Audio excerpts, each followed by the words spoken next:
mi mamá tuvo que agarrar a sus 3 hijos, recoger todo lo que tenía y salir corriendo de esa casa porque le dieron tiempo corto para desalojar. Mi mamá lloraba y fuimos a parar donde mi abuela. Le decían la cueva de la rata.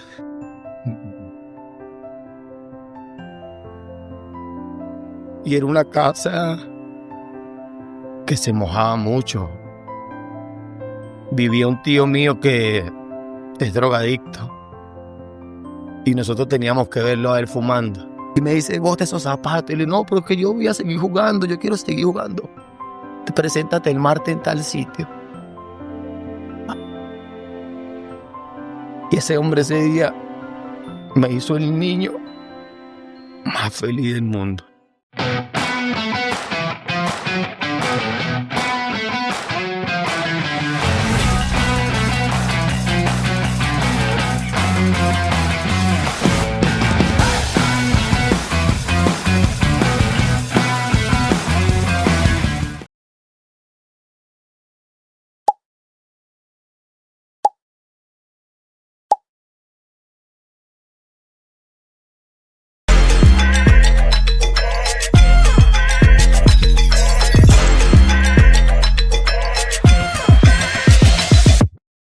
Hola, buenas noches. Ya nos encontramos grabando otro capítulo más encendido, la chispa que enciende el cambio. Bueno, quiero recordarte que, y a todos los que nos están viendo, quiero recordarte que todos tenemos una historia que contar. Así que si tú quieres contar tu historia, tú dices, no, mi historia, yo necesito contar mi historia, entonces tú le escribes a producción y nosotros te estaremos contactando para que tú cuentes tu historia. Tú estés aquí un martes, un lunes, que nosotros grabemos.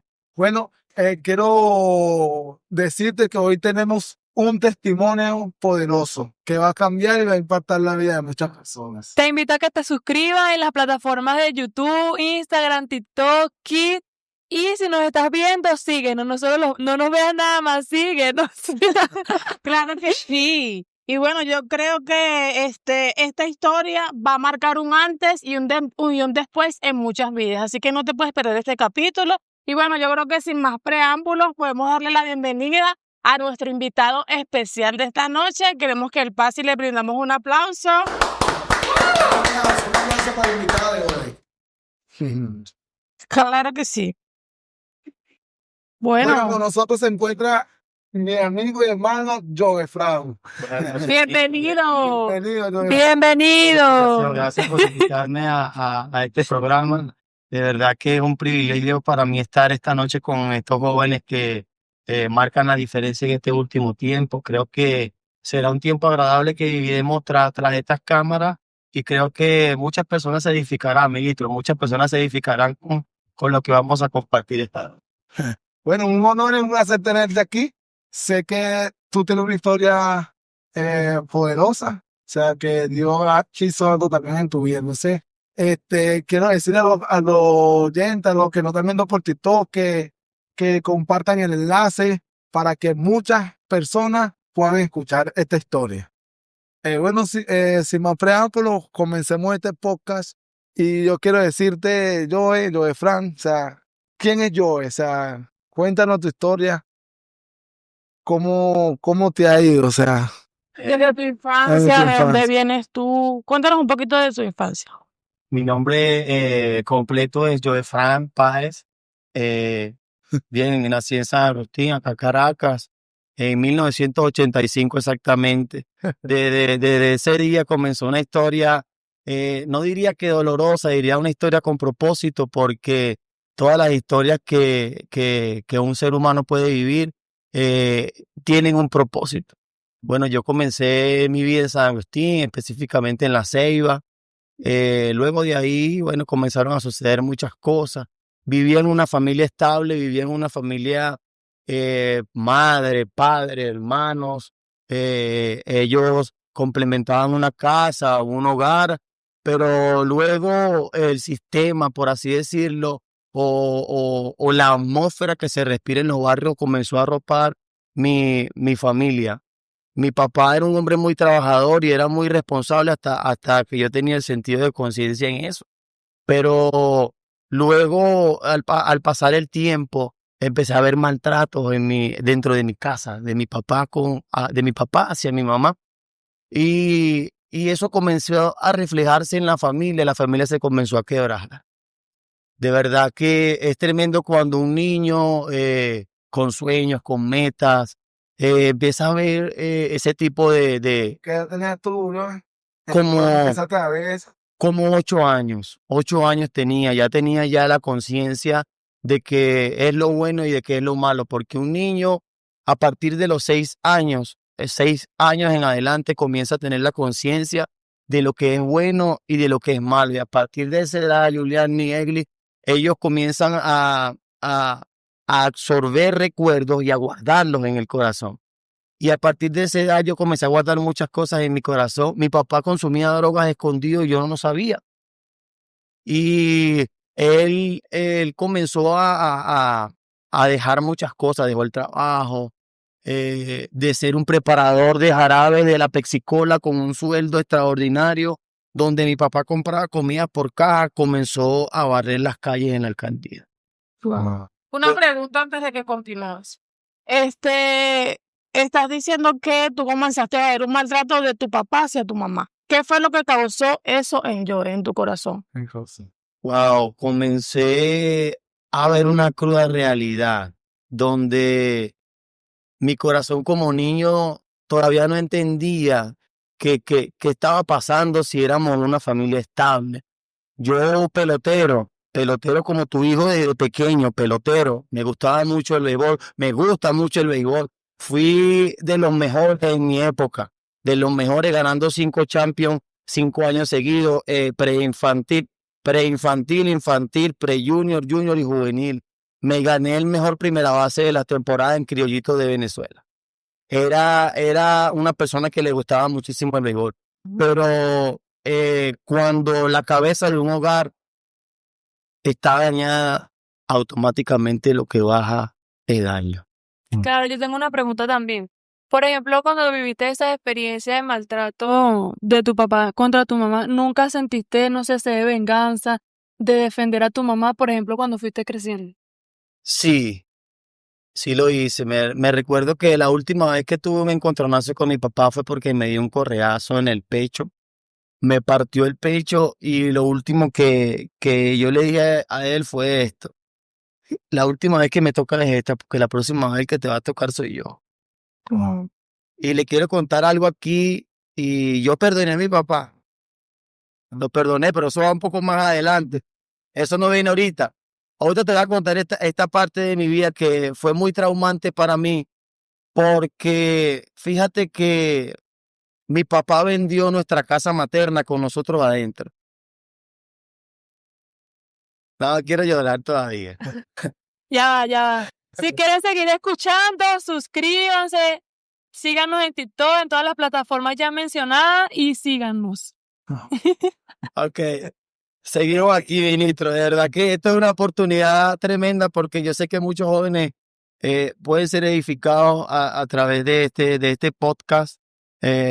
Compartan, comenten, suscríbanse. Claro que sí, disculpa que te interrumpa, o sea, la audiencia ya tiene que saber que todas nuestras historias son reales y son genuinas. Entonces, por eso esto es parte de esto. Si a él le da ganas de llorar es porque él se está recordando de ese momento, pues, de su infancia. Entonces, usted, por favor, quédese allí, no se me vaya, que seguimos aquí con la historia. Seguimos. Bueno, fíjate que un día, estando en la casa materna, ya mi papá y mamá habían peleado mucho. Mi mamá era una ama de casa, mi mamá nunca había trabajado porque mi papá suplía todo. Mi papá tenía un buen empleo, trabajaba en la Pepsi-Cola en aquel tiempo.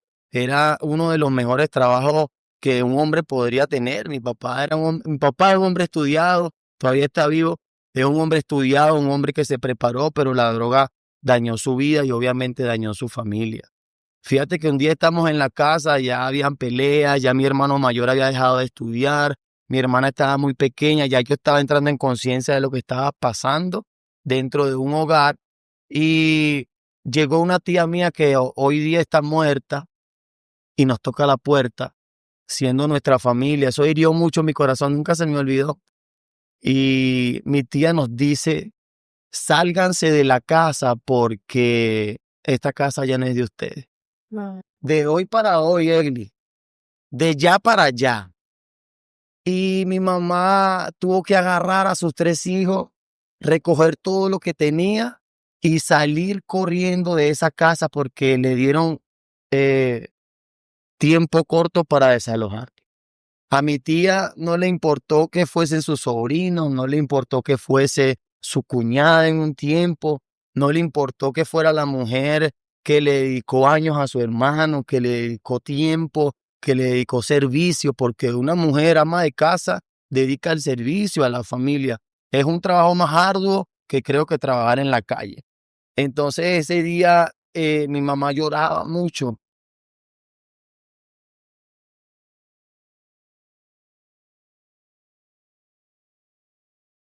Mi mamá lloraba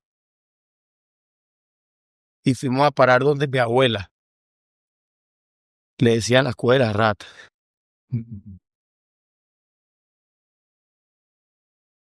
Y era una casa que se mojaba mucho. Vivía un tío mío que es drogadicto y nosotros teníamos que verlo a él fumando. Y el pelotero, el niño pelotero, que tenía sueños, tenía metas. Yo me veía jugando en Grandes Ligas con 9 años. Ya tenía 9 años. Y yo me veía en Grandes Ligas, tenía un talento increíble. Y llegamos a esa casa donde este hombre nos robaba la comida, no teníamos paz. La casa se estaba cayendo, estaba muy deteriorada. Después de estar relativamente cómodos, ministro, fuimos a parar a un infierno. Fuimos a parar a una casa donde empezó a escasear la harina, empezó a escasear los calzados, empezaron a escasear todas las cosas y mi mamá tuvo que salir a trabajar y quedarnos nosotros solo en casa. Mi hermana y yo, mi hermano dejó de estudiar y se fue a trabajar en unos chinos. Me recuerdo claramente en el pasaje 10, que había unos chinos que eran muy famosos ahí. Duró muchos años mi hermano trabajando allí. Y mi mamá comenzó a trabajar. En ese trabajar se consiguió o conoció a una persona la cual mi mamá desahogó sus penas con él y comenzó a abandonar a sus hijos. Ahora era el abandono del padre y el despecho de una madre y el abandono maternal, no físico, no porque se haya ido, sino porque ella estaba tratando de sanar algo, el cual estaba fracturado a este lado. Pero mi mamá se esforzó mucho y si mi mamá llega a ver este video, quiero decirle que la amo. Es una valiente por todo lo que vivió con nosotros como hermanos. Y fíjate que mi mamá comenzó a trabajar y trabajaba y trabajaba y mi mamá llegaba con bolsas de mercado. No nos faltó la comida, pero teníamos la ausencia. Nos empezó a llegar los zapatos, pero teníamos la ausencia. Yo me iba a practicar yo solo. Por eso yo te conozco y yo veo cuando tú llegas a tu hijo a jugar y yo digo, wow, yo no viví eso. Ay, man. No, es que me quebranto mucho porque, o sea, yo también te conozco de hace muchos años también y hemos vivido prácticamente lo mismo porque yo también tenía muchos sueños y quizás por no tener esa figura paterna, porque yo hago hoy lo que no hicieron conmigo, porque yo estoy criando a mis hijos y yo tengo uno de 5 años que juega béisbol y ese yo lo llevo todos los días, pues, y él, incluso él necesita, o sea, los niños necesitan ver esa paternidad, ver a su papá y que está la mamá, pero ellos necesitan ver al papá. Y quizás a lo mejor por eso me quebrando, pues, porque de repente tenías mucho talento, pero tú no ver a tu papá ahí, eso, quiero decirte que eso baja mucho la broma de los niños, pues, o sea, el autoestima, el rendimiento, bajan todo eso. Pueden tener mucho talento, pero eso los afecta mucho. Sí. Yo tengo una pregunta, ministro. Tú decías que tu mamá comenzó a suplir las necesidades, tanto comidas, calzado, todo lo que le hacía falta. Pero en esa ausencia que ella no estaba, no tomaste malas decisiones, no sé, no decidiste probar la droga, el alcohol, no Ya sé. vamos para allá. Vamos por los 9 años. Nos falta llevar un poquito más adelante. Por eso no te desconectes. Va a estar muy buena esta parte. No lo estamos haciendo para emocionarte, estamos haciendo para edificarte. Fíjate algo que me impactó porque yo empecé a ir a las prácticas de béisbol solo. Mi mamá no podía acompañarme, me dejaba el pasaje, pero siempre hacía falta la presencia de la mamá, del papá. Yo veía a todos los niños en el campo con su mamá llegar. Mi mamá me suplía muchas cosas, pero mi guante se comenzó a romper, los zapatos se comenzaron a dañar. Y era difícil porque mi mamá tenía que suplir lo que era la casa. A veces mi tío llegaba drogado y nos robaba la comida. No nos dejaba dormir cuando mi tío se drogaba, comenzaba a golpear las puertas, sacaba machetes, sacaba palos, y nosotros nosotros no tuvimos una infancia tranquila como para disfrutarla sanamente. Nos crecimos rodeados. Yo me acuerdo que en mi cuarto teníamos una litera, mi hermano y yo, y dormíamos allí, y nosotros esperábamos que escampara porque era que venía lo bueno, porque se comenzaba a filtrar la casa, Julián. Se comenzaba a filtrar la casa y mi hermano y yo decidimos hacer un caminito desde el cuarto mío hasta la salida de la casa para que no se regara el agua hacia los lados, sino que por ahí se filtrara todo. Y, y sentíamos el humo, veíamos cuando mi tío prendía, cuando mi tío apagaba. Él comenzaba a maldecir a mi mamá porque le invadió su espacio. Era tremendo. Sí. Yo doy fe de eso porque yo conozco a tu tío y no, una locura. De Ese verdad. Matías, él es de la A ese fil. Matías, sí. Cuando consumía se volvía Sí. loco. Sí, Entonces yo doy fe de eso. entonces es tremendo porque ustedes me están haciendo irme a episodios de mi vida que hoy lo tengo sano, pero que en principio o años atrás yo lloraba mucho cuando comentaba o cuando compartía mi testimonio. Por eso cuando recibí la invitación acá encendido, yo dije, wow, Señor, qué tremendo. Me encanta. Y creo que ya me estoy adaptando a las cámaras. Fíjate que cuando comenzamos a vivir en esta situación, mi mamá hubo un tiempo que se determinó y dividió la casa. Dividió la casa en dos y le dejó un espacio a mi tío y un espacio para nosotros. Allí vivimos muy humildemente durante años, pero mi mamá se ausentó mucho. Incluso mi mamá salió embarazada del hombre con el que ella salía. Hoy en día está mi hermano menor, que lo amo, yo lo crié, le cambié pañales. Pero hubo un episodio en mi vida que ese sí marcó mi vida para siempre. Y fue un día que yo me había ganado los Champions. Ya ahí sí me voy a adelantar. Me había ganado los Champions jugando béisbol, era muy bueno, me habían exonerado de en la liga por el talento que tenía. Un ángel, ese hombre ahorita está muerto, pero fue un ángel para mí. Él un día en un juego me llama y me dice, yo, deja acá, muéstrame tu guante. Y yo tenía pena porque lo tenía roto. Yo recibía los disparos de los amigos en el Orestó de tercera base. Los recibía en la mano pelada, ministro. Pero mis ganas de jugar eran increíbles. Y ese hombre un día me dice, muéstrame el guante. Y yo no se lo quería mostrar. Muéstrame el guante. Y el hombre me lo arranca y lo rompe, ministro. Y me dice, bote esos zapatos. Y le digo, no, pero es que yo voy a seguir jugando, yo quiero seguir jugando. Preséntate el martes en tal sitio. Y ese hombre ese día me hizo el niño más feliz del mundo.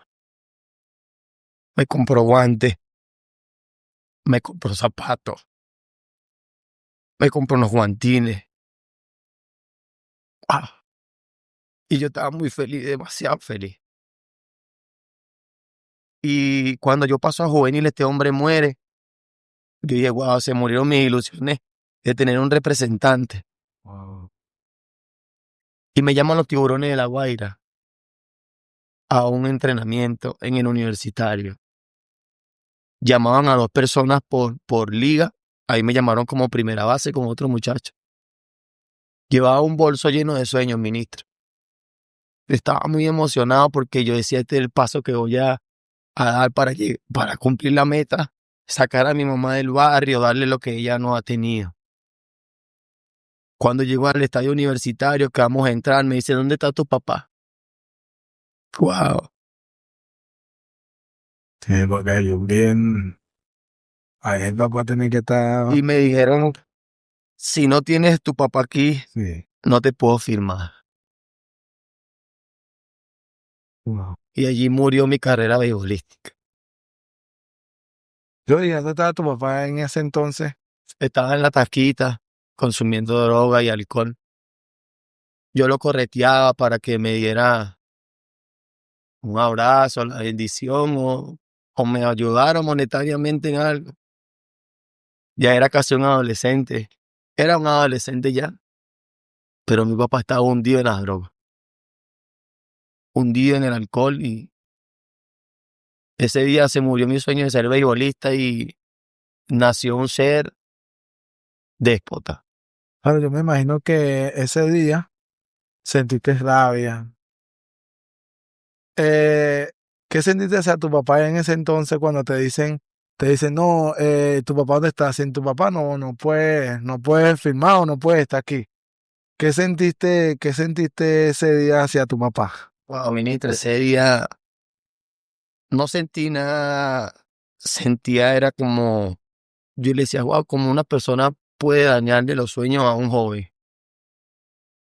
Yo decía, como un padre sabiendo que su hijo tiene un talento no lo apoye. Como alguien que tiene esa responsabilidad o puede simplemente era firmar un papel, ministro. Amén. Simplemente era estar allí parado y decir yo soy el representante de él. Mi mamá estaba trabajando, me dijo que ese día que no podía acompañarme porque si no la iban a votar.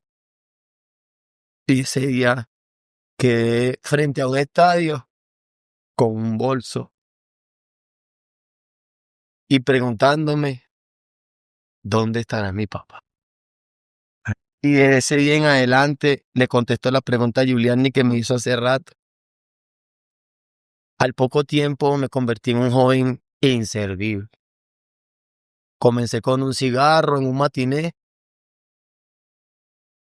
Comencé fumándome un cigarrillo que me ofreció un amigo. Me ahogaba con el humo. Y tomaba anís todos los días. Y, o sea, en ese momento no trabajabas ni estudiabas. ¿Qué edad tenías en ese momento? Iba para 16 años. Sí estaba estudiando, pero cuando mi carrera beisbolística se frustra, dejé los estudios. No me conocieron más en el liceo. Al menos que entró una frustración en ti tremenda, porque no. Y no tenía vigilancia, no tenía esa persona que me corrigiera a tiempo, que me dijera, mira, si lo puedes volver a intentar el siguiente año, puedes lograr el sueño el siguiente año. No, yo me frustré y automáticamente copié lo que por años vi de mi tío. Wow. Comenzaste a consumir drogas. Empecé con un cigarro en un matiné y no tenía mi mamá duraba 3 días en la calle. Mi hermana también estaba ya casi entrando a la adolescencia, mi hermana tampoco tenía supervisión. Y nosotros éramos dueños de nuestras vidas. Y el sistema del barrio, cuando un niño no tiene supervisión, cuando un joven no tiene supervisión de papá y de mamá, por eso quiero darle un mensaje breve a las madres que están viendo quizás o lo van a ver por otro canal próximamente. Quiero decirles que supervisen a sus hijos, que los apoye. Si quiere ser bailarín, apóyalo. Si quiere ser beisbolista, apóyalo. Si ella quiere estar en una academia de modelaje, apóyala. Si quiere ser odontóloga, apóyala. Si el chamo quiere jugar básquet, apóyalo. Porque estarías marcando para allá en el corazón de tus hijos. Entonces, yo en ese tiempo tomé la peor decisión de mi vida, que fue consumir marihuana. En un matiné me acuerdo que estaban unos muchachos fumando, me ofrecieron y yo lo agarré. Y allí comenzó mi historia de lo que fue las drogas, el alcohol. Yo amanecía casi todos los días, consumía drogas de lunes a lunes. La... O sea, es otra palabra. No, sí, no. Empezaste a consumir Ok. sustancia todos los días. Sí, comencé a consumir sustancias psicotrópicas. Eh, todos los días de mi vida empecé a ahogar ese niño que venía reprimido desde que vio a su papá pegarle a su mamá. El último recuerdo que yo tengo de mi papá fue un correazo en el pecho. Yo cada vez que lo veía a él, me veía el pecho y me recordaba ese episodio. Y esas sustancias que como joven comencé a consumir dañaron toda mi vida. Dañaron mi vida hasta el punto que, wow, yo era un hombre muy, muy, muy, muy adicto a las drogas. Demasiado adicto a las drogas. Yo era una persona que no podía vivir sin consumir drogas. Y comencé a estar en sitios, comencé a frecuentar con personas, viví algo de delincuencia también y fue muy tremendo todo lo que un joven puede vivir después que un sueño muere. Tú dices que te agarraste de la delincuencia también. ¿Eso te llevó también a agarrar la delincuencia? O sea, o ¿qué te llevó? O sea, esa pues, no tener un papá en la frustración del béisbol.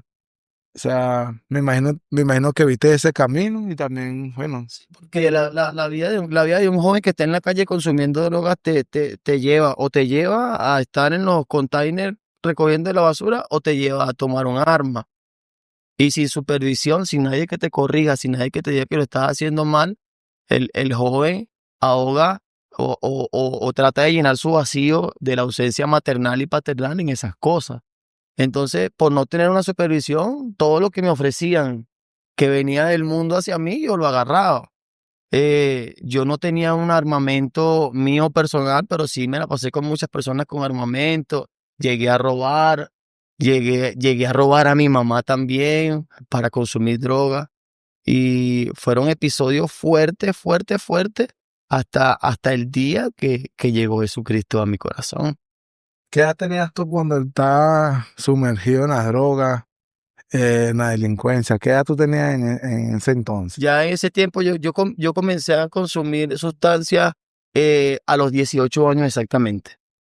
18 años, ya era mayor de edad.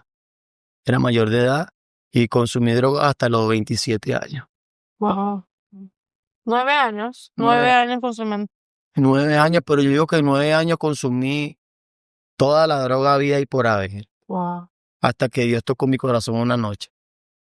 Ya para avanzar un poquito en el testimonio, ya Dios había tocado mi corazón, ya yo quería el cambio. ¿Cómo es que yo toco tu corazón?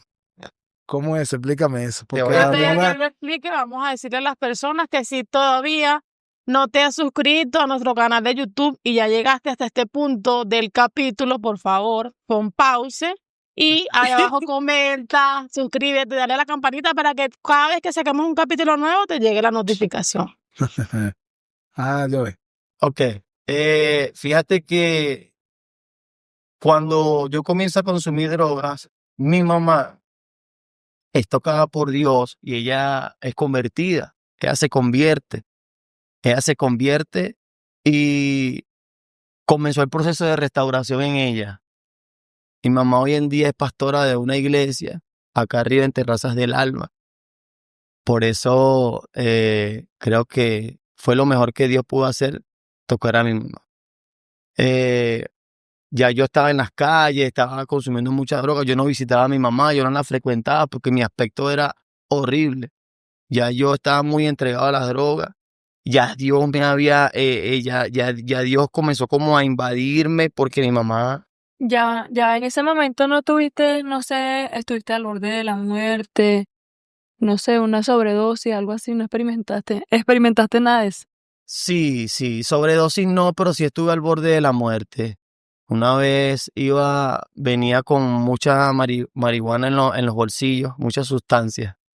Venía con muchas sustancias en los bolsillos y en una parte se llama Negro Primero, ministro, me salen unos policías metropolitanos.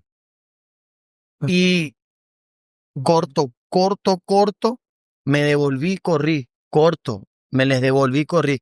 Y el hombre, cosas de Dios que hoy la entiendo que fue Dios quien guardó mi vida, salió con el revólver al revés. Y cuando yo le veo el revólver al revés, yo me le fui. Y él comenzó a disparar y la gente gritaba, pues yo caí arriba de un techo, me metí por una casa, salí para otras calles y la gente gritaba que me habían matado, y yo estaba abajo en los hornos en la calle Real. Sí, Dios guardó mi vida muchas veces me agarraron, muchas veces me dispararon y gracias a Dios hoy puedo estar contando este testimonio acá. Entonces, mi toque de Dios viene a través de la oración de una madre. Ajá. Yo creo que tú le expliques a la gente. O sea, porque mucha gente a lo mejor no entienden eso, ¿no? Cómo Dios me va a tocar. Porque de repente viven tantas cosas, así como tú y como yo, que vivimos tantas bromas y no saben, no tienen una salida, no consiguen una salida. Pero tú estás sumergido en la droga, ¿verdad? 9 años en eso. Y Dios te tocó, pero... O sea, tú solamente sabes cómo tú tuviste tu experiencia cuando Dios te toca, o sea, ese encuentro con Dios. ¿Cómo fue ese toque de Dios? Porque una persona sumergida en la droga, 9 años, para nadie no es un secreto que está sumergido en la droga. No es fácil salir de ahí. No es fácil. O sea, el que me diga que es fácil, bueno, pero no es fácil salir de ese estado. Entonces, ¿cómo tú sales? Porque tú dices que Dios te tocó, pero ahora cuéntanos ese toque. Ujú. Y que si fue algo radical, fue progresivo. Ok, voy. Pasan los años, Dios me entrega a una mujer. En ese tiempo, o sea, el que te entrega a tu mujer, o sea, la mujer, Yo no era no cristiano. era cristiana. Cuando yo conozco a mi esposa, la que hoy día es mi esposa, no era cristiana. Ya mi mamá estaba convertida, mi mamá siempre me invitaba a la iglesia, yo nunca iba, siempre la dejaba plantada, siempre me decía, mira, este es el camino, ¿cuándo vas a ir conmigo a la iglesia? ¿Cuándo vas a ir conmigo a la iglesia? Yo decía, en estos días vamos, pero mi mundo estaba en las drogas y en la calle. Un día se estaba reflejando todo lo que yo vivía en casa con mi papá y mi mamá, se estaba reflejando en el hogar que yo tenía. Wow. Con la, Eso mu- se llama maltratar a tu con, mujer. con la mujer que yo vivía, comencé a maltratarla verbalmente. Mi hija pequeña vio muchos episodios de violencia dentro de la casa. Comenzó a pasar tal cual lo que yo viví de pequeño comenzó a pasar en la casa donde yo ahora estaba levantando un hogar. Y un día yo tenía muchas sustancias en la cocina metida de mi casa y yo no quería ni salir a trabajar porque tenía la sustancia allí, podía estar tranquilo dentro de mi casa, nadie me molestaba. Pero sí aquí atrás tenía una mujer diciéndome que ya basta, que le iba a cambiar la cerradura a la puerta, que ya no podía vivir conmigo así, que ya. Y yo me paré en una ventana, y me empecé a acordar todas las veces que mi mamá me invitó a la iglesia. Porque los últimos días que yo consumí droga, yo consumía y lloraba. Y yo decía, ¿por qué estoy llorando si estoy haciendo lo que a mí me gusta? Pero ya era la oración de una madre. Entonces, cuando yo estoy viviendo lo mismo que viví de pequeño en la casa que estoy construyendo, yo digo, no, Señor, yo no puedo estar así. Yo necesito un cambio. Yo necesito el eslogan que ustedes tienen. Yo necesito la chispa que enciende el cambio. Yo necesito eso en mi vida. Entonces estoy en una ventana, ministro, y estoy llorando porque tengo a una niña atrás que no tenía de comer. Tengo a una mujer atrás maldiciéndome porque estaba cansada del maltrato.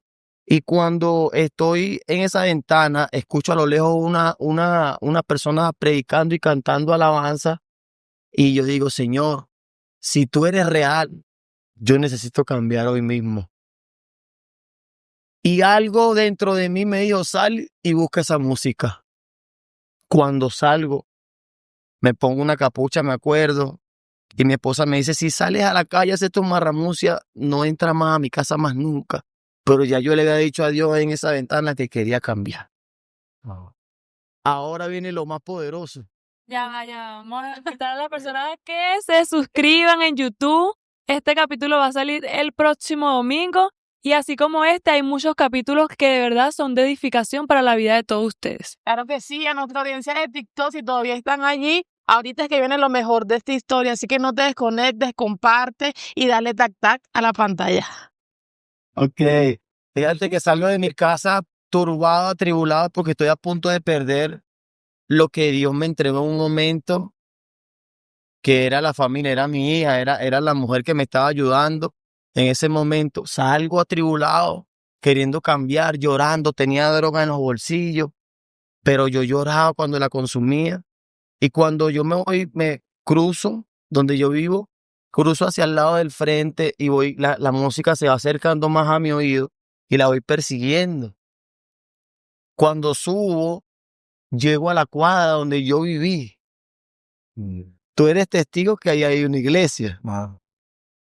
Cuando llego a esa cuadra, fue la cuadra donde yo empecé a consumir droga, fue la cuadra donde recibí maltrato, fue la cuadra donde perdí mi sueño, pero fue la cuadra donde Dios cambió mi vida. Cuando llego a la cuadra, yo veo a la gente arriba en la iglesia, donde una hermana que se llama Margelis, y yo, Leyenda. y yo, A mí también predicó a mí. ella es una leyenda en el barrio, ella es una mujer de Dios, llena del poder de Dios, a bendecir. De verdad que sí. Entonces, cuando yo llego a ese sitio, yo veo la gente, pero yo iba muy confundido en mi mente porque yo decía, no, yo quiero estar es aquí. Pero mi corazón y mi espíritu decían, tienes que ir allá. Y cuando llego al sitio, wow, la primera persona que consigo en la puerta de la iglesia es a mi mamá. Y mi mamá pega un grito increíble que yo creo que dejó sordo a Dios. Y dijo, gloria a Dios. Y me dijo, hijo, te estaba esperando. Wow. ¿Y sabes qué es lo más impactante? Me dijo, tenía 5 años guardándote esta silla. O sea, que ahí fue donde en realidad yo entendí que Dios estaba haciendo algo en mí. Y cuando entro a ese lugar, mi corazón comienza a quebrantarse. Y yo tenía muchas ganas de llorar. Y yo decía, pero ¿cómo voy a llorar si yo soy el que sabe? Yo soy el que anda ahorita en el movimiento, en la broma. Porque uno cuando está en el mundo, uno cree que es fuerte, pero uno es muy débil. Entonces, en ese momento, la predicadora que estaba de turno, más nunca la he visto. Tampoco sé de ella. Ese día ella aparta a la gente y me dice, ve acá, pasa adelante. Yo creo que mucha gente conoce lo que es el poder de Dios, mucha gente sabe que hay un Dios que existe. Ese día yo lo experimenté. Esta mujer se me acerca y me dice, hoy Dios te va a operar a corazón abierto. Y yo me vi el pecho y decía, cónchale, ¿cómo será eso? Y la mujer me pone la mano en la cara así muy sutilmente y yo caigo. Yo decía que eso era show de los evangelios que se caían y que caían tendidos en el piso. Eso yo lo experimenté ese día. Ese día yo caigo al piso, comienzo a llorar y entré como en un éxtasis donde quedé tirado en el piso por más de 2 horas. Cuando yo despierto, Egli, cuando yo despierto, ministro Giuliani, cuando yo despierto era otro hombre. Ahora te respondo, fue instantánea mi conversión. A mí me pasó como un hombre que registra la Biblia, que se llama Saulo de Tarso, que ahora es el apóstol Pablo. Un encuentro con Dios en ese suelo donde yo estaba tirado. Cuando me desperté, ya habían recogido la silla, ya se había acabado el culto, ya la pastora se había ido, ya la pastora había hablado con mi mamá, ella le dijo que me dejaran tranquilo allí, que cuando yo despertara, y mi mamá iba a tener a un nuevo hijo. Y lo experimenté. Cuando despierto, lo primero que le digo a mi mamá, mamá, ¿qué pasó? Me dijo, nada, hijo. y le dije, mamá, necesito una Biblia, Mm. porque desde hoy en adelante soy evangélico. Y desde ese día hasta hoy han pasado 17 años. Y una pregunta, yo, o sea, ¿cómo reaccionó tu esposa en ese momento cuando tú llegas? Después que tú te fuiste, duraste unas horas afuera, eras una persona que consumía, que vendía estupefacientes, que andaba en malos pasos y tú llegas y ahora eres evangélico. ¿Cómo, cómo lo tomó tu esposa en ese momento? Esto no es algo fácil de digerir. Esto fue algo muy tremendo, el proceso que comencé a vivir en mi casa, porque ahora me tocaba reparar un corazón que yo dañé. Ahora me tocaba reparar un corazón de una mujer que yo dañé. Voy a aprovechar la cámara para decirle a mi esposa que la amo, que estoy muy orgulloso de ella y que quiero que sepa que mi vida contigo hasta el final. Vamos a llegar a viejitos.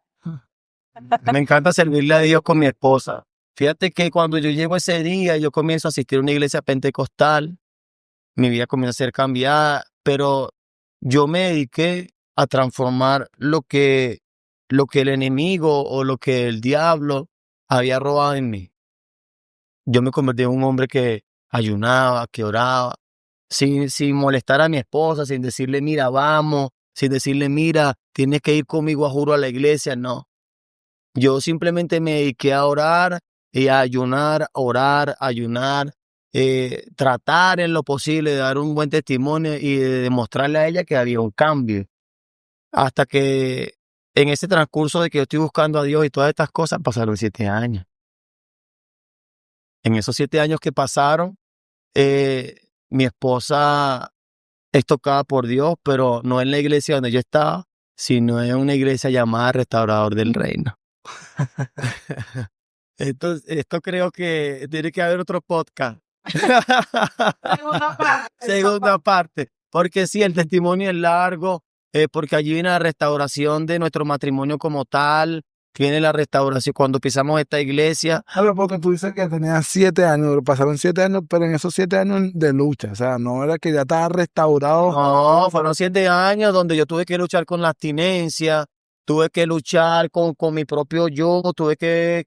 O sea, después, en esa transformación, tú tuviste luego ansiedad por volver a hacer lo que estabas haciendo antes. Claro, incluso hubo un tiempo donde yo me aparté de la iglesia por 1 año, 12 meses, pero gracias a Dios no llegué a consumir drogas en eso que me aparté, pero sí llegué a tomar mucho licor.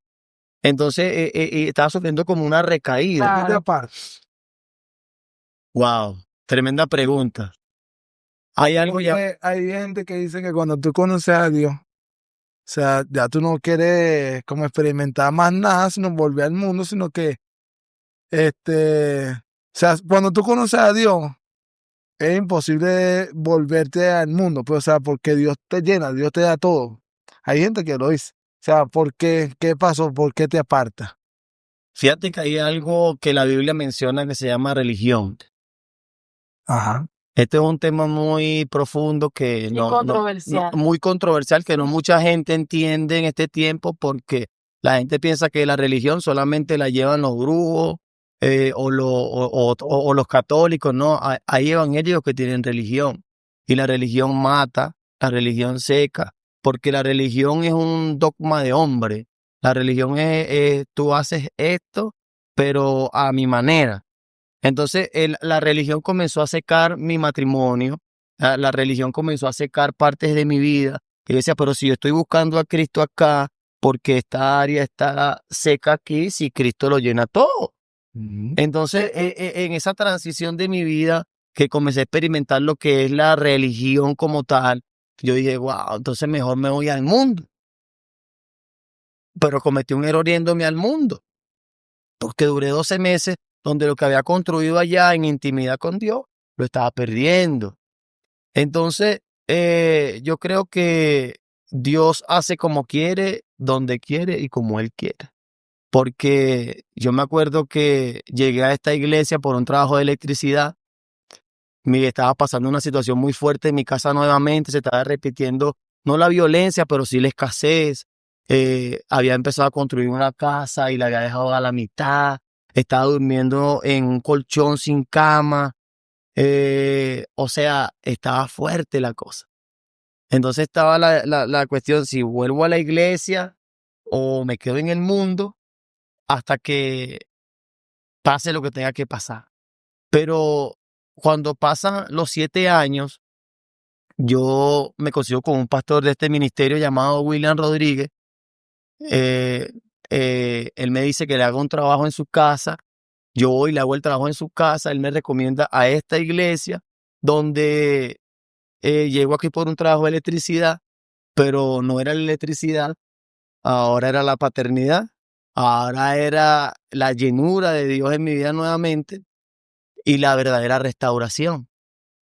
Ahora, lo que yo no conquisté en 7 años acá, lo conquisté aquí en una semana. En una semana de estar en esta iglesia, mi esposa llegó. Háblanos un poquito sobre la paternidad, o sea, cómo esta iglesia pudo, no sé, suplir esa fractura, esas cicatrices, esas decepciones que tú tuviste con tu papá natural. Wow, esa es una historia tremenda porque creo que eh, es tremendo porque fíjate que cuando yo llego acá, que yo me entero quién es el pastor de este ministerio, que hoy en día es mi padre espiritual. Este hombre, cuando yo lo veo, yo me impacto porque él tenía rencilla con mi esposa por cuestiones que pasaron en el mundo. Tu esposa con él, Mi esposa con él. claro, que ya él era el pastor. Ya él era el pastor. Esta es otra historia. Esta es otra historia. Entonces, fíjate que cuando yo llego acá, yo digo, wow, Señor, mira donde yo vine a parar. ¿Cómo hago yo ahora para decirle a mi esposa que estoy trabajando en la iglesia del hombre que metió preso a su hermano y le dio disparo? Era una controversia. Entonces, ese día, yo me dejé llevar por lo material porque yo necesitaba trabajar porque tenía a mi hija sin comida, tenía una casa que suplir, que estoy haciendo mi trabajo, pero mi padre espiritual, que Dios lo bendiga, de verdad que lo amo, él me enlazó rápidamente porque él sabía lo que Dios estaba haciendo, porque él es un hombre de visión. Entonces, él me dice, yo no sé cómo tú haces, pero todo lo que está aquí en la iglesia, lo que es electricidad, aire acondicionado, ahora queda en tus manos. El hombre me enlazó él. Y dije, wow. Y aparte me pagó bien. ¿Entiendes? Entonces, yo decía, ese día mi esposa me llama, ¿dónde andas tú metido? Mi hija se está comiendo una arepa sola, no hay nada en la casa. Y digo, wow, el pastor Miguel Reyes se había ido. Yo estaba trabajando en su oficina, estaban remodelando el piso de abajo. Y yo pensando cuánto le cobro, cuánto le quito, porque iba a comprar para mí, no sé qué más. Pero Dios tenía cosas más grandes preparadas para mí. Era el día de mi reconciliación y era el día donde Dios iba a tocar el corazón de mi esposo. Entonces, ese día era una casa de oración, me acuerdo, era un lunes y yo salgo aquí como a las 7 de la noche. Cuando voy saliendo, viene llegando el apóstol y me dice, wow, no te vayas, venía rápido para conseguirme contigo. ¿Y cuánto es el trabajo de hoy para pagártelo hoy de una vez? En ese tiempo no había Palomón, era transferencia. Y me dice, búscate una de Banesco para que te caiga hoy mismo, si no tienes que esperar 3 días. Y yo parí una de Banesco para que me diera mi dinero de una vez. Eso no llega. Entonces, fíjate que yo no entendía qué estaba pasando, pero Dios estaba actuando en mi familia, porque Dios quería romper con los lazos de maldiciones generacionales que estaban operando en mí. Entonces, cuando yo estoy hablando con él, él me hace la transferencia, me acuerdo que es el mentor Vicker, porque estaba con el apóstol, me dice, vente para la casa, que te voy a dar algo. Y decía, Dios mío, tenía que ir corriendo a la casa a buscar la tarjeta de Banesco para poder comprar, porque la cuenta no era mía. Entonces, cuando llego a la casa del apóstol, en el edificio donde él vive, él me dice, espérate aquí abajo. Pero yo estaba un poco guillado porque yo sabía, yo decía, y si me da unos tiros, si me mata. Yo no estaba convencido de la broma, pero fíjate esto que es tremendo. El apóstol en ese tiempo era, o sea, en su pasado era policía. Pero ya, claro, ya era un hombre restaurado. Claro, para que lo que están escuchando. Totalmente. Fíjese que cuando él me dice que me espere abajo, él entra con Víker y cuando baja, Víker trae una bolsa. Y era una bolsa como de ropa. Y yo decía, no, señor, yo no necesito ropa. Yo necesito es comida. Y yo agarro la bolsa, pero no la abro usted sabe. Y me voy bajando, ya me habían pasado muchas cosas durante el día, estaba pensando cómo hablar con mi esposa, decirle dónde estaba yo ese día. Él me había dado un libro de por qué creer en Jesús con una dedicatoria para ella. Suave. Había orado por mí en la oficina, yo me había reconciliado con Dios y estaban pasando aquí en esta iglesia, gracias a Dios me pude reconciliar aquí y aquí soy un fiel servidor de este ministerio. Fíjense que cuando yo voy bajando con la bolsa, la curiosidad era tan bárbara que yo me agacho ahí ante el 6 CPC. Yo me agacho ahí ante el 6 CPC abajo y abro la bolsa. Y cuando abro la bolsa, ministro, era un mercado. Tenía de todo, tenía sal, tenía atún, tenía pasta, tenía todo lo que un mercado básico puede tener. Y yo me pongo a llorar y estoy llorando. Y una señora me dice, mío, ¿qué tiene, señor? Señora, déjeme tranquilo, usted no sabe todo lo que me ha pasado a mí en este día. De estar apartado, iba reconciliado, venía con Dios nuevamente en mi corazón, había sentido la presencia de Dios que tenía un año sin sentirla. Había recibido un toque de lo que es la paternidad, porque ese día él me afirmó, ese día pude ver que sí hay hombres en la tierra que tienen la unción de la paternidad. Eso es lo que tú me preguntaste. Decía, yo puedo ver, este hombre está apostando por mí. Este hombre me está dando responsabilidad. Este hombre me está diciendo que esto yo lo puedo llevar. Y yo me sentí incapaz de tener una responsabilidad porque yo había perdido todos mis sueños. La paternidad lo primero que hace en tu vida es afirmarte y darte una identidad de que sí puedes lograr lo que te propongas. Wow, así es. Entonces yo voy con mi bolsa de mercado, pero ahora en la mente de qué le digo a mi esposa. Claro. Entonces cuando llego a la casa, que tengo la bolsa, que le digo dónde estaba, que le doy el mercado y el libro a mi esposa me dice, el domingo vamos para allá. Y allí mismo Dios hizo muchas cosas grandes. Envió a la pastora María José, envió al pastor William a mi casa. Ahí mismo abrimos una casa de paz. Ahí mismo mi esposa se enlazó con los Cachorros de León. Cocinó 5 años para yo allá arriba, donde muchos de esos jóvenes ahorita asisten al servicio de ustedes, de los jóvenes. Muchos de ellos son aquí discípulos. Muchos de ellos son discípulos, líderes de este ministerio y nacieron de allá arriba. Entonces, cuando yo empiezo a ver todas estas cosas, digo, wow, esta iglesia tiene algo para darme. Y era la restauración de mi matrimonio. Aquí que me pude casar, pude experimentar la paternidad, pude restaurar mi matrimonio. Ahora, al pasar el tiempo, ahora tengo un matrimonio sano. Tengo un matrimonio donde mi esposa, cuando yo le escucho que me dice que me ama, yo digo que es Dios. Claro, porque anteriormente eso no existía. Estábamos a punto de romper. Claro. Y mi hija sufrió muchos daños emocionales. Y yo digo que wow, que esta iglesia es una iglesia muy completa.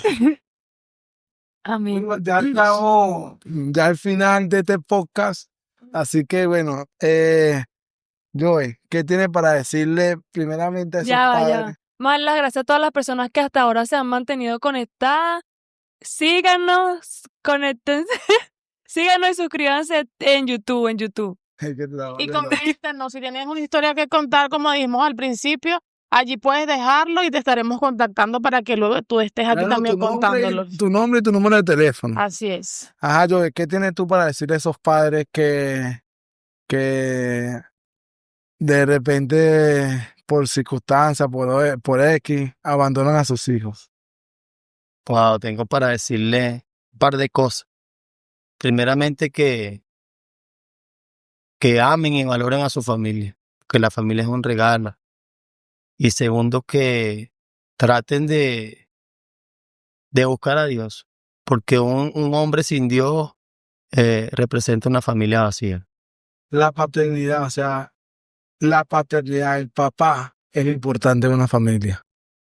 O sea, yo a veces, yo escucho tu historia, a veces me pregunto y le digo, Señor, ¿cómo hay personas o hombres, pues, que abandonan a sus hijos? O sea, yo no sé quién para juzgarlo, porque de repente uno no sabe su historia, porque a lo mejor tú no sabes la historia de tu papá, porque a lo mejor pasó lo mismo, ¿sabes? Lo agarró la maldición generacional, o sea, a lo mejor él no, o sea, no podía dar algo que no le dieron, ¿sí me entiendes? Entonces, pero yo me pongo como ejemplo, porque yo también me crié sin un papá, y yo sé lo primero que yo le dije a Dios, Señor, que cuando yo tenga un hijo, yo no voy a hacer lo mismo que hicieron conmigo. O sea, por eso, te digo que digas hacia, o sea, a las cámaras, porque, o sea, yo tengo para decir a esos papás, o sea, que independientemente de lo que se viva o lo que puedas vivir, sufrir, no abandones a tu familia. Tus hijos te necesitan. Y es parte fundamental. O sea, nosotros somos los que le damos identidad, somos los que le damos ese empujón para que ellos logren. La mamá le da, ¿cómo que? Amor, los protege. todo eso, pero nosotros le damos identidad. O sea, el papá le da identidad. O sea, y sabe, esos niños de los 5 o 6 años ya saben quiénes son porque tienen un papá en casa. Yo no sabía quién era. O sea, ¿por qué? Yo tenía 15, 16 años y no sabía quién era porque no tenía nadie que me afirmara. Ujú. Y Entonces, que también nosotros tenemos un capítulo, no sé si el capítulo 5 o 6, por ahí usted lo busca, que hablamos también de la identidad. Entonces allí, si usted todavía no sabe quién es hasta este capítulo, váyase a ese capítulo y allí hablamos un poquito de cómo tú saber cómo haces para saber quién eres y todo lo que tiene que ver con la identidad. bueno, ya estamos terminando. ¿No? ¿Hay algo más para agregar? Vamos a darle las gracias a ustedes como programa, darle las gracias a Encendidos por la invitación. Y bueno, espero que haya sido de mucha bendición y edificación para ustedes. Estos son testimonios reales. Y gracias, ministro, gracias por invitarme. Gracias al equipo, a Julián, a Egli. Y bueno, sin más nada que agregar. Gracias. Bueno, Al equipo de producción. Y bueno, nosotros también somos privilegiados al tenerte y quedamos impactados. Yo quedé impactada y también nos quebrantamos durante el testimonio. Entonces yo sé que este testimonio va a impactar muchísimas vidas, no se lo pierdan. claro, yo me quebrando mucho porque yo conozco a Joe también y los testimonios no son iguales, pero se parecen. Ujú. Y por eso lloro, porque yo recuerdo que yo también llegué a jugar béisbol, pero yo me iba solo a las prácticas también, porque mi mamá trabajaba, mi papá no estaba, mi papá, bueno, él también está en su mundo. Y tenía un padrastro, y bueno, mi padrastro también trabajaba y él tampoco como que Claro, no no estaba habla muy pendiente de bien eso. conmigo, pues. Escuchen aquí a todos nuestros seguidores, por favor comenten para que el ministro dé su testimonio más adelante. Comenten ahí el testimonio del ministro para que lo cuente aquí completo. Yo te estaba escuchando y yo, o sea, Se me identifica. quebrantaba tanto porque me identifico, pues, porque, o sea, es muy importante, de verdad, porque Fue tremendo vivir esos episodios donde muchos de nosotros, muchos jóvenes en los barrios pierden sueños por no tener una figura del padre, una figura paternal. Pero hoy día a través de lo que hace Dios en un hombre, podemos restaurar. Estamos a tiempo de restaurar, y hombre que está viendo por la pantalla, está a tiempo de recuperar lo que el enemigo te quiere robar. Así mismo. Bueno, ya finalizando, Joe fue transformado por Dios. Ahora él es usado para que otras personas conozcan a Dios y sean transformados también. O sea, Dios es real y poderoso. Él no hace vivir cosas, sufrir, llorar, todo eso. Ministro en TikTok quieren escuchar su testimonio. ¿Qué fecha? Este, Lo que pasa es que yo no soy mucho de la cama, pero aquí estamos rompiendo. Aquí estamos Creo que rompiendo. tenemos que hacer un podcast arriba en la fila de María. Ah, sí. La tenemos que hacer de día. El mío yo lo voy a hacer en el sector donde yo me crié, donde pasé muchos años de mi vida allá. y lo voy a hacer ya. Oíste, productor. No, en la fila. De verdad que Dios es real, Dios transforma a las personas, Dios cambia y Dios nos hace pasar cosas, bueno, para esto, para dar testimonio de que Él es real. Así que bueno, nos esperamos el domingo a las 7 de la noche. No te pierdas este testimonio. Así que, chao. Chao, nos Chao. vemos.